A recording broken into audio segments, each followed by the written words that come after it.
Sa kasagsagan ng gulo kagabi, 32 bala ang pinaputok sa Senado batay po sa investigasyon. Itinanggi po ni Senate President Alan Peter Cayetano na staged o planado ang nangyari. Saksi si Marisol Abduraman. Bago mag-alas 7 ng gabi kagabi, namataan si Senate Sergeant at Arms Mau Aplasca na nagsusuot ng bulletproof vest.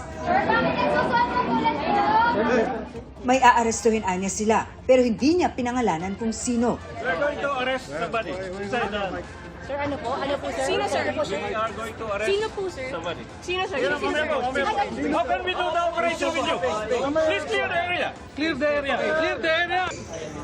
Pasado alas 7 ng gabi, may narinig na tunog ng tila nagbabarena sa isang pinto sa Senado na patagos sa GSIS. May ginagawa lang na maintenance ang GSIS ngayon. It's not part of any security. Okay, so hindi kinakailangan na magdagdag ng puwersa o harakon, walang kailangan po. Wala. At paano po nyo ito nasigurado sa Engineer Daniel Esteban, sir? Sino kausap po? May counterpart ako sa GSIS eh. Nakuhanan ng GMA News ang pagdidrill sa bahagi ng GSIS building. May mga kasama ang mga lalaki nagdidrill, kabilang ang isang nakasuot ng vest na may marka ng NBI.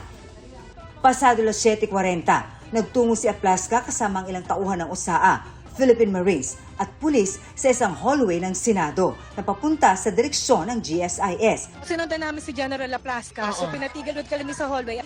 Hanggang sa Narinig kami putok ng baril! May baril! Nimpa! Tago! Nimpa! Tago! umalingaw na ang mga putok ng baril. Nagsakbo kami na bigla. Nagkaroon ng sunod-sunod na pangako.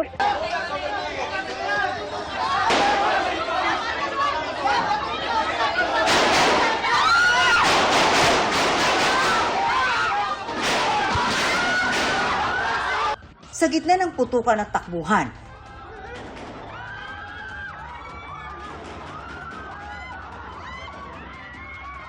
pinatay ang mga ilaw at pinaalis sa lugar ang mga taga-media. Hanggang sa muli magkaroon ng sunod-sunod na putok ng baril.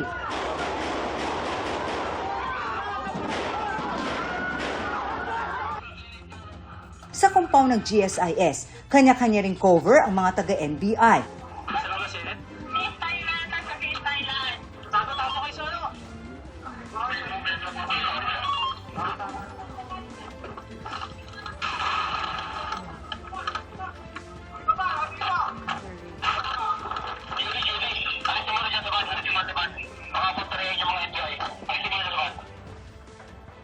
Nung una, di pa tukoy kung sino ang nagpaputok. Pero nakapwesto daw ang shooter sa may Senado. Gumanti ng putok ang NBI para ma-extract ang kanilang mga ahente. Pero di ito naging madali.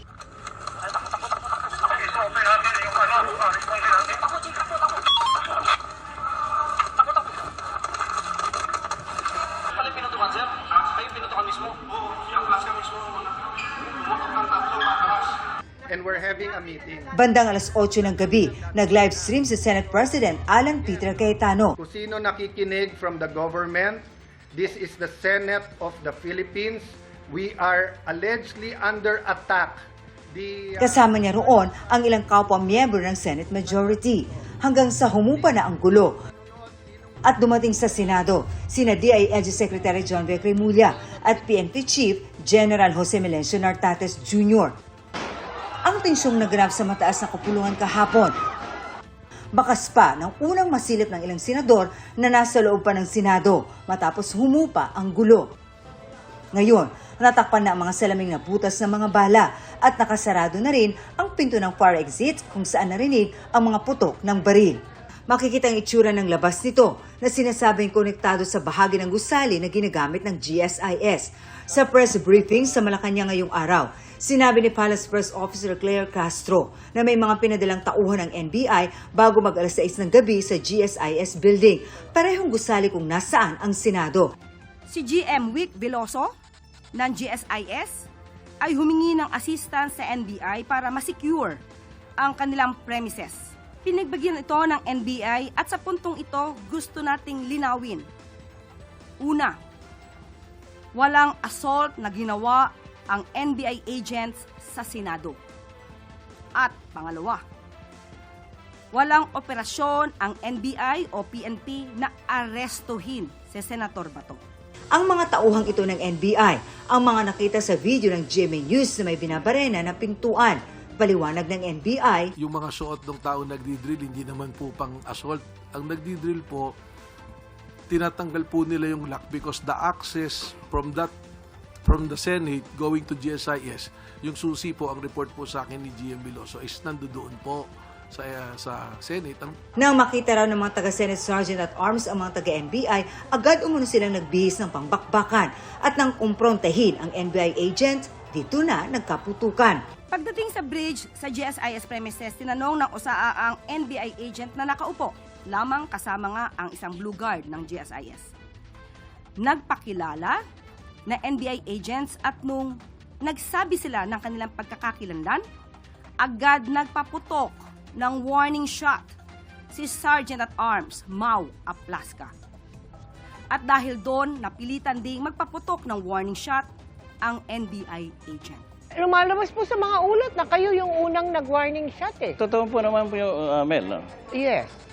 Bakit ho? Ba't Ito po ano yung- ay kasama sa aming standard operation. Nakita po namin yung mga tao na armado, kaya po as part of our procedure, ay sinallenge po namin siya. Sinallenge po kung sino sila, sumugot naman na they are NBI agents. Pero nung sinabi namin na bakit kay armado, ibaba niyo yung mga baril nyo, instead of lowering down the firearm, tinaas po nila yung baril, kaya nagpaputok po kami ng warning shot.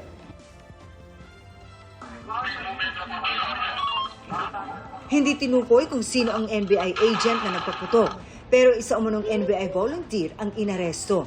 Base po sa atin dito sa ating initial report, ma'am, siya po ay nakuhaan ng unidentified pa po, ma'am, kung anong firearm yun, ma'am. Waiting pa po tayo sa result po ng SOCO.